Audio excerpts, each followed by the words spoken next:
Hi friends, నేను మీ GMR. Friends, ఈ వీడియోలో మనం ప్రతి ఎలక్ట్రీషియన్కి ఉపయోగపడే కొన్ని ముఖ్యమైన విషయాలు తెలుసుకునే ప్రయత్నం చేద్దాం.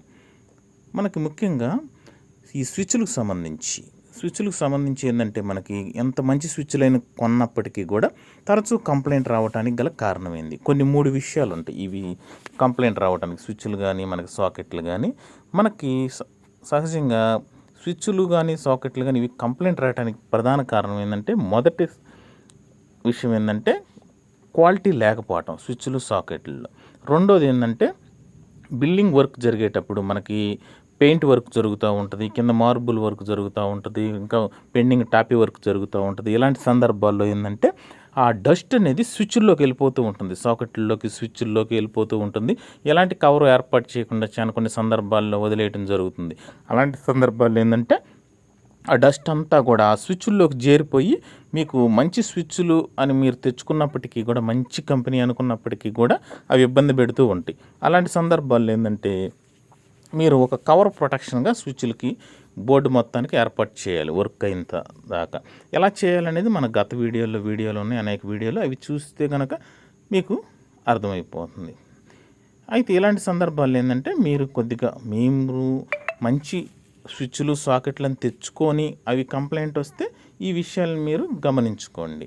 నెక్స్ట్ వచ్చేటప్పటికి ఏంటంటే, మనకి స్విచ్లు ముఖ్యంగా లోడుకు తగ్గట్టుగా స్విచ్లు ఉండాలి. అంటే మీకు ఏసీకి సంబంధించి ఏ స్విచ్లు ఉండాలి, గ్రేజర్కి సంబంధించి ఏ స్విచ్లు వాడాలి, మోటార్లకు సంబంధించి ఏ స్విచ్లు వాడాలి, సాకెట్లు కూడా అదేవిధంగా లోడుకు తగ్గట్టుగా మీకు స్విచ్లు కానీ సాకెట్లు కానీ వేసుకుంటే మీకు త్వరగా కంప్లైంట్ రావు.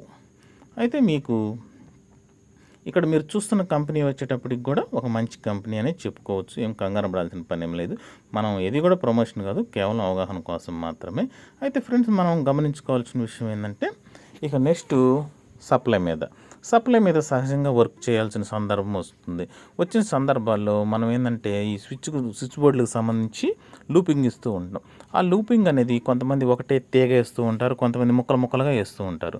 అసలు ఏది కరెక్ట్ అనే విషయానికి వస్తే, ముక్కలుగా వేసుకుంటే ఏమవుతుందంటే లూపింగు ఏదైనా సప్లై మీద వర్క్ చేసేటప్పుడు కానీ, పోయిన స్విచ్లు కంప్లైంట్ వచ్చేటప్పుడు మార్చేటప్పుడు కానీ సులువుగా ఉంటుందన్నమాట.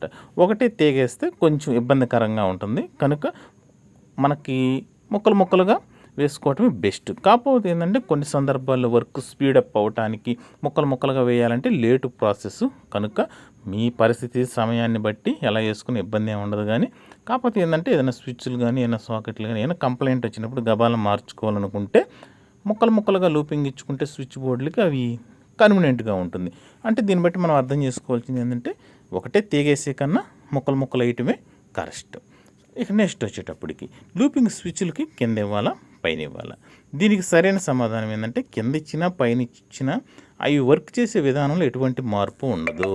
అయితే ఇక్కడ మరి కొంతమంది కింద ఇస్తుంటారు, పైన ఇస్తుంటారు. ఏది కరెక్ట్ అంటే 90% కింద ఇయటమే కరెక్ట్ అని చాలామంది కింద ఇస్తూ ఉంటారు. అది ఎవరెవరి వ్యక్తిగత అభిప్రాయం. వాస్తవానికి కింద ఇచ్చుకోవటం బెటర్ అనే చెప్పుకోవచ్చు. నెక్స్ట్ వచ్చేటప్పటికి మనకి సప్లై మీద వర్క్ చేసేటప్పుడు తీసుకోవాల్సిన జాగ్రత్తలు ఏంటి? మీరు సప్లై మీద కనుక వర్క్ చేయాల్సిన సందర్భం వస్తే, ఒక చెక్క స్టూలు, ప్లాస్టిక్ స్టూలు కానీ ఉంటే మీకు స్విచ్ బోర్డులో పవర్ టచ్ అయినప్పటికీ కూడా షాక్ కొట్టదు.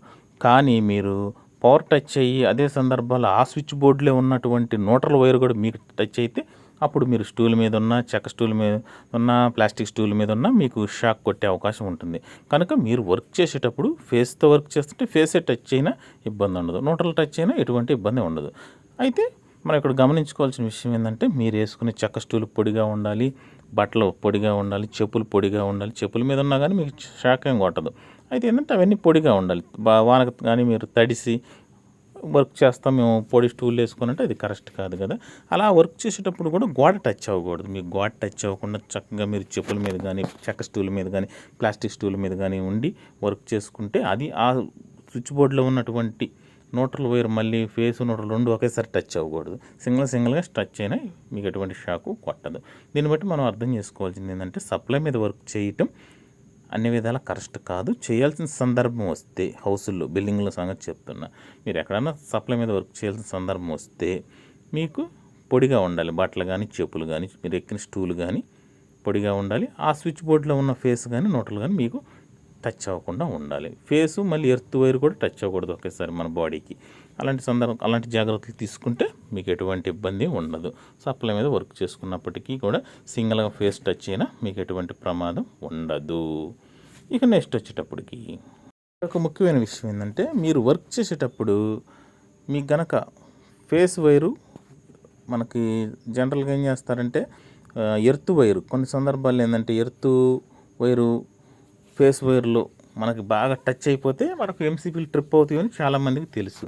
పొరపాటున వర్క్ చేసేటప్పుడు ఇప్పుడు మనకు ఏదైనా ఫేస్ వైర్లో ఎర్త్ వైర్ పడిందంటే ఎంసీపీలు ట్రిప్ అవ్వటం కానీ ఫీజులు పోవటం కానీ జరుగుతుంది. కొన్ని సందర్భాల్లో ఏంటంటే ఎర్త్ వీక్గా ఉండి అంటే తగ్గ స్ట్రెంత్ లేకుండా ఎర్త్ బాగా వీక్గా ఉంది, ఎర్త్ పైప్ అది ఏదో నేలలో దిగ్గొట్టామన్నట్టు వేసారు, ఎర్త్లో స్ట్రెంత్ లేదు. అలాంటి సందర్భాల్లో ఫేస్ కలిసిందంటే వైర్లు విపరీతమైన హీట్ అయిపోయి షార్ట్ సర్క్యూట్ అయ్యే అవకాశం కూడా ఉంటుంది. అంటే వైర్లో హీట్ వచ్చేస్తూ ఉంటుంది.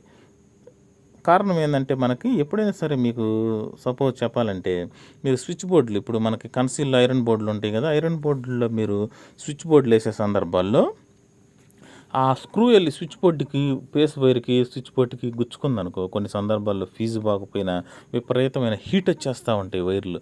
హీట్ వచ్చేటివి కాకుండా ఆ వైర్లు మాడిపోయింది కాకుండా పక్క వైర్లు మొత్తం కూడా ముద్ద అయిపోతాయి, విపరీతమైన హీట్ వచ్చేస్తూ ఉంటుంది. పక్కన గోడ కూడా మీకు హీట్ వచ్చిన సందర్భాలు ఉంటాయి. కనుక ఏంటంటే మనం స్విచ్ బోర్డులు వేసేటప్పుడు పక్కన అన్ని బోర్డులు కూడా గమనించుకుంటూ ఉండాలి. పక్కన స్విచ్ బోర్డు మనకి బోర్డు పక్కన గోడలు కూడా హీట్ వస్తున్నాయా లేదా అసలు బోర్డులు కూడా టెస్ట్ పెట్టి చూసుకుంటూ ఉండాలి. ఎందుకంటే బోర్డు మూసిన తర్వాత సప్లై లోడ్ వదిలిన తర్వాత క్యాప్ పెట్టక ముందే మనం టెస్టర్ పెట్టి అన్ని బోర్డులు కూడా టెస్టింగ్ చేసుకోవాలి. ఏందో లోడ్ వేసాం వచ్చేసింది కదా అని అశ్రద్ధ చేశారంటే మీకు ఆ స్విచ్ బోర్డులో ఉన్న వైర్లన్నీ కూడా విపరీతమైన హీట్ వచ్చేస్తూ ఉంటాయి అన్నమాట. ఇలా హీట్ రావడానికి కారణం ఏంటంటే మనకి ఎర్త్ అనేది కొన్ని సందర్భాల్లో ఏంటంటే ఎర్త్ పైప్ వేయడానికి అశ్రద్ధ చేస్తూ ఉంటాం. తర్వాత వేద్దాంలో వర్క్ అన్నీ చేసి కొంతమంది అశ్రద్ధ చేస్తూ ఉంటారు. ఇలాంటి సందర్భాల్లో ఎర్త్ స్ట్రెంత్ లేకపోవటం వల్ల అంటే మనకి అలాంటి సందర్భాల్లో ఏమవుతుంది, ఈ ఎర్త్ అంత స్ట్రెంత్ లేకపోవటం వల్ల కూడా మనకి ఫేస్ వెళ్ళి ఎర్త్కి టచ్ అయితే ఎంసీబీ ట్రిప్ అవ్వాలి, ఫీజు ఉంటే ఫీజు అయినా పోవాలి. కొన్ని సందర్భాల్లో ఎర్త్ స్ట్రెంత్ లేకపోతే ఏమవుతుందంటే ఈ స్విచ్ బోర్డులు ఐరన్ బోర్డులు మనకి కన్సీల్లో ఉంటాయి కదా, అవి మూసేటప్పుడు కూడా ఆ స్క్రూ కనుక వైర్లు నలిగిందంటే హీట్ వచ్చేస్తూ ఉంటుందన్నమాట. హీట్ వచ్చడం కాకుండా పక్కనున్న వైర్లు కూడా ఇదైపోతాయి. అదొకటి మీరు గమనించుకోవాలి స్విచ్ బోర్డులు మూసేటప్పుడు. నెక్స్ట్ వచ్చేటప్పటికి మనకి స్విచ్ బోర్డుతో సహా వచ్చే స్క్రూలు అనేవి కొన్ని సందర్భాల్లో ఫిట్ చేయటం కుదరదు, ఇబ్బంది పెడుతూ ఉంటాయి. అలాంటి సందర్భాల్లో మీకు బ్లాక్ స్టార్ స్క్రూలు ఉంటాయి, జిక్సమ్ స్క్రూలు అని కూడా అంటాం. అవి సైజుల వారీగా తెచ్చుకొని మీకు ఏ సైజు కావాలో చూసుకొని జిక్సమ్ స్క్రూలు అవి ఉపయోగించుకుంటే మీకు అవి ఏ సైజు ఎలా ఉపయోగించాలి అని సపరేట్గా ఆ జిక్సమ్ స్క్రూలకు సంబంధించి కూడా మనం గతంలో అనేక వీడియోలు చేసాం. ఏంటంటే ఇవి అన్ని విషయాలు కలుపుకొని కొంత అవగాహన వచ్చే విధంగా ఈ వీడియో చేయడం జరుగుతుంది. ఈ జిక్సమ్ స్క్రూలు అనేవి కూడా మనకి చాలా కన్వీనియంట్గా ఉంటాయి స్విచ్ బోర్డులు ఉపయోగించుకోవడానికి. అయితే బోర్డులతో వచ్చిన స్క్రూలు వేయటం అన్ని విధాలు బెస్ట్. కొన్ని సందర్భాల్లో ఏంటంటే ఆ స్క్రూలు మనకి బిగించడానికి చాలా ఇబ్బంది పెడుతూ ఉంటాయి. అలాంటి సందర్భాల్లో ఏంటంటే జిక్సమ్ స్క్రూలైనా ఉపయోగించుకోవచ్చు. అయితే నెక్స్ట్ ఇంకొక ముఖ్యమైన విషయం ఏంటంటే స్విచ్ బోర్డుల్లో మనకి ఫేస్ కంట్రోల్ ఉండేటట్టు చూడండి. చాలా సందర్భాల్లో ఏంటంటే మనకి పవర్ కనెక్షన్ ఇచ్చేస్తారు, టెస్టింగ్ చూడరు కొంతమంది. అలాంటి సందర్భాల్లో ఏమవుతుందంటే అది కనుక సపోజ్ స్విచ్ బోర్డు న్యూట్రల్ కంట్రోల్లోకి వచ్చేసిందంటే మనకి సప్లై అనేది స్విచ్ లేకుండానే ఫ్యాన్లు కానీ లైట్లు కానీ అన్నిటికీ దగ్గరికి వెళ్ళిపోతూ ఉంటుంది. స్విచ్ ఆపినప్పుడు న్యూట్రల్ ఆగుతుంది, ఫేసు డైరెక్ట్ వచ్చేస్తుంటుంది. వాస్తవంగా స్విచ్ ఆపినప్పుడు ఆగాల్సింది ఫేస్ కదా, న్యూట్రల్ ఆగుతుంది. అలాంటి సందర్భాల్లో న్యూట్రల్ డైరెక్ట్ కాకుండా ఫేస్ కంట్రోల్లో ఉండేటట్టు చూసుకోవాలి. అది ఖచ్చితంగా పాటించాల్సిందే. ఏదో లైట్లు వెలుగుతున్నాయి కదా, ఫ్యాన్లు తిరుగుతున్నాయి కదా అని వదిలేస్తే అది చాలా ప్రమాదం. మనం ఖచ్చితంగా స్విచ్ ఆపితే పవర్ అనేది ఆగిపోవాలి. అది ఫ్యాన్ కాడ కావచ్చు, లైట్ కాడ కాదు. అలా కాకుండా అశ్రద్ధ చేశారనుకో, సపోజ్ స్విచ్ కట్టేసి ఫ్యాన్ దుడుతూ ఉంటారు. మనం వర్క్ చేసి బయటకు వచ్చిన తర్వాత కొన్నాళ్ళ తర్వాత ఏంటంటే ఫ్యాన్ దుడుద్దాం అనుకుంటారు, స్విచ్ ఆపేస్తారు, ఫ్యాన్ దుడుతూ ఉంటారు. కానీ వాస్తవానికి ఫేస్ కంట్రోల్ లేకపోతే డైరెక్ట్గా ఫేస్ ఆడికి వెళ్ళిపోతుంది. వాళ్ళు ఏమనుకుంటారంటే మనకి ఇళ్ళల్లో ఫ్యాన్ ఆగింది కదా, కరెంట్ రావట్లేదు అని భ్రమపడుతూ ఉంటారు. కానీ అక్కడికి దాకా ఫేస్ వెళ్తూ ఉంటుంది, కానీ ఆగింది స్విచ్ కట్టేస్తే న్యూట్రల్. ఇలాంటి సందర్భాల్లో ఖచ్చితంగా స్విచ్లకి ఫేస్ కంట్రోల్ ఉందో లేదో గమనించుకోండి. తర్వాత సాకెట్కి రైట్ సైడ్ ఉండాలా, లెఫ్ట్ సైడ్ ఉండాలా ఫేస్. దీనికి ఖచ్చితంగా మనకు లెఫ్ట్ ఉన్నా రైట్ ఉన్నా ఇబ్బంది ఏమి ఉండదు. కానీ రైట్ సైడ్ ఉండాలన్నది కరెక్ట్. ఇది ఒకటి కూడా గమనించుకోండి. అయితే ఇక్కడ గమనించాల్సిన విషయం ఏంటంటే సాకెట్లో మనకి స్విచ్ ఆగితే సప్లై ఆగుతుందా లేదా. స్విచ్ మనకి సాకెట్లో టెస్టర్ పెట్టి స్విచ్ ఆపితే పవర్ ఆగిందంటే ఖచ్చితంగా అది స్విచ్ కంట్రోల్లో ఉన్నట్టే ఫేసు. నెక్స్ట్ మనకి ఫేస్ కూడా రైట్ సైడ్ వచ్చేటట్టు చూసుకోండి. మనకి ఎప్పుడు కూడా రైట్ సైడ్ సాకెట్లో ఫేస్ ఉండటం కరెక్ట్ కాబట్టి రైట్ సైడ్ ఉండేటట్టు చూసుకోండి.